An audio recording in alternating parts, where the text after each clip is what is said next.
on to the next segment, which is the big topic of the show. So, this broke last night, and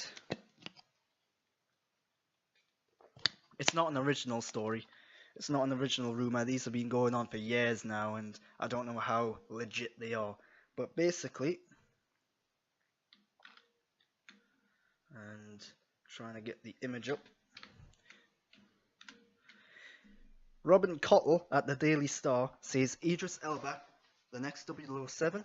Movie boss says the door's open for the first black James Bond, and Idris Elba is the frontrunner.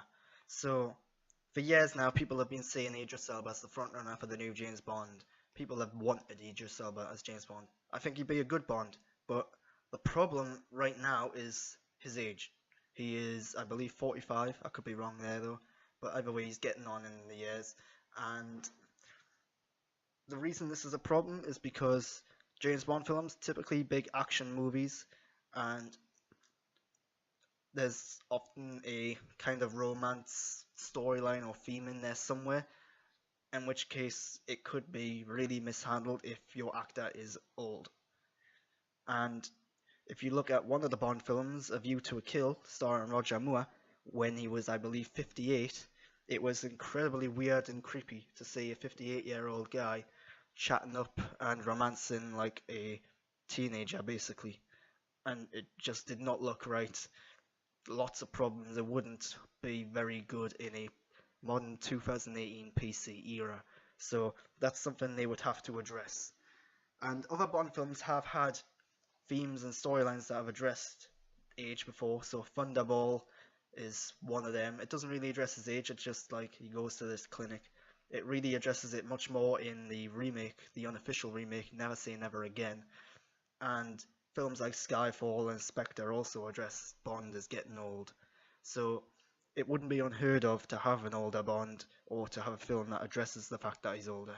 But if you want to make a franchise out of it, that might be a problem. And Idris Elba might not be the guy to go to for that.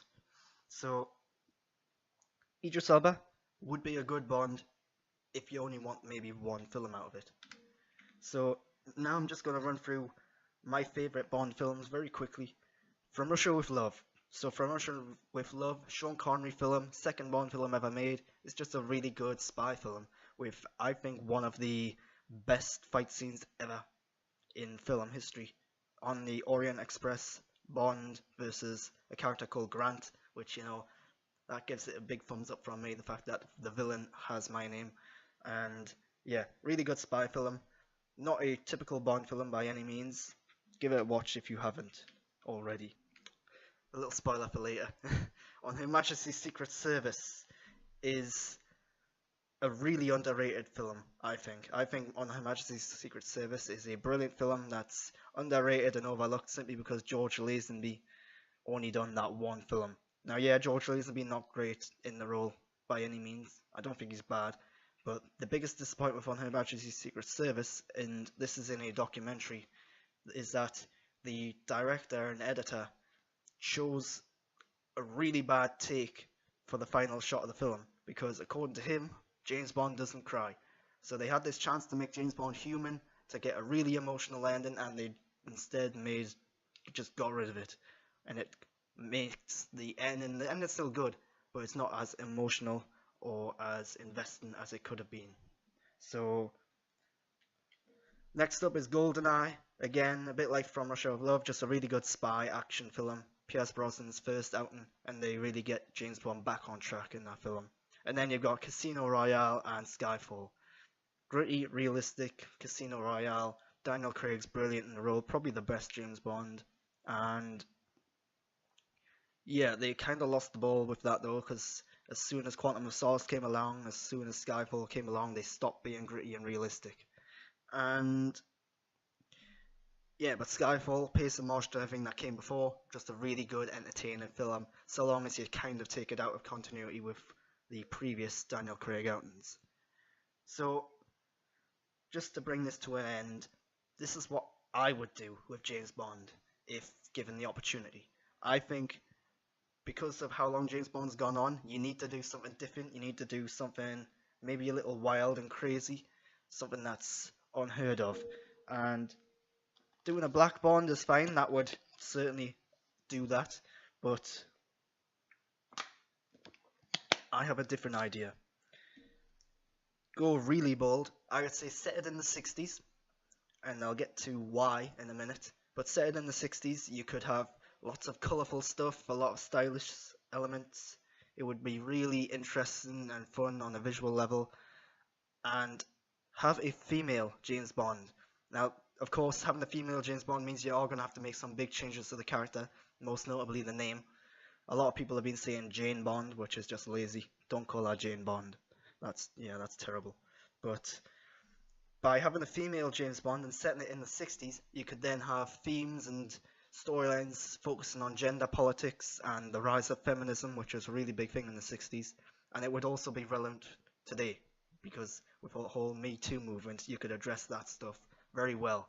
So, who would you want to play a female James Bond? I've got a controversial choice. I accidentally put the image up earlier, so you probably already know who it is. But it is Natalie Dormer would be my choice for the role.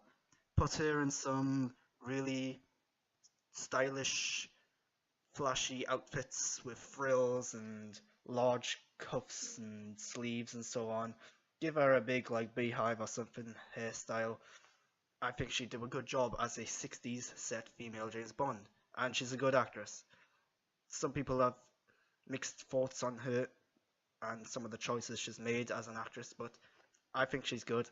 I think she'd be a good Jane Bond, dare I say. And yeah, that would be how I would do James Bond, just to be different and unique. And that's all I've got in store for you today. If you've liked what you've seen, then you can go to YouTube, leave a comment, give me a thumbs up, and subscribe to my channel. 100 subscribers gets me a custom URL. That's something I'm really hoping to get. And if you're watching this on Twitch, you can get involved in the show each and every week live at 11 AM on Saturday, roughly. I was a little late today for reasons I'll not go into, but if you're watching on Twitch, you can follow me, get involved in the chat, we can have a hangout. I do a post show usually when I just have fun, talk with whoever's there, leaving messages. Follow me on Twitter and Instagram at _GrantBurton. I appreciate you if you've watched this. Share this across social media, help me build my audience. But until next time, I'm Grant, and I'm out.